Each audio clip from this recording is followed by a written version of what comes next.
ब्रह्मपुरी तालुक्यातील महत्त्वाकांक्षी गोसेखुर्द सिंचन प्रकल्पाच्या उजव्या मुख्य कालव्याच्या बांधकामात झालेल्या कथित 14 कोटी रुपयांच्या आर्थिक गैरव्यवहारानं जलसंपदा विभागात मोठी खळबळ उडाली आहे.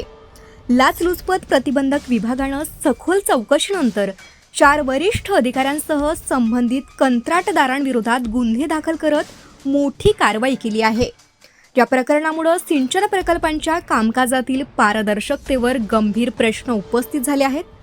तपासादरम्यान निविदा प्रक्रियेत अनेक अनियमितता आढळून आल्याचं समोर आलं आहे.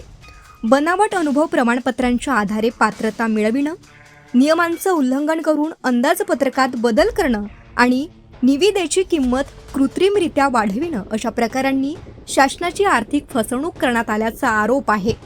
या कथित गैरप्रकारामुळे शासनाला कोट्यावधी रुपयांचा आर्थिक फटका बसल्याचं तपास यंत्रणेचं म्हणणं आहे. या प्रकरणात तत्कालीन मुख्य अभियंता, अधीक्षक अभियंता, विभागीय लेखाधिकारी, कार्यकारी अभियंता तसंच संबंधित खाजगी कंपन्यांच्या संचालकांवर गुन्हे नोंदविण्यात आले आहेत. या प्रकरणाची व्याप्ती मोठी असल्यानं आणखी काही धक्कादायक बाबी समोर येण्याची शक्यता व्यक्त केली जात असून एसीबीकडून तपासाची चक्रे वेगाने फिरू लागली आहेत.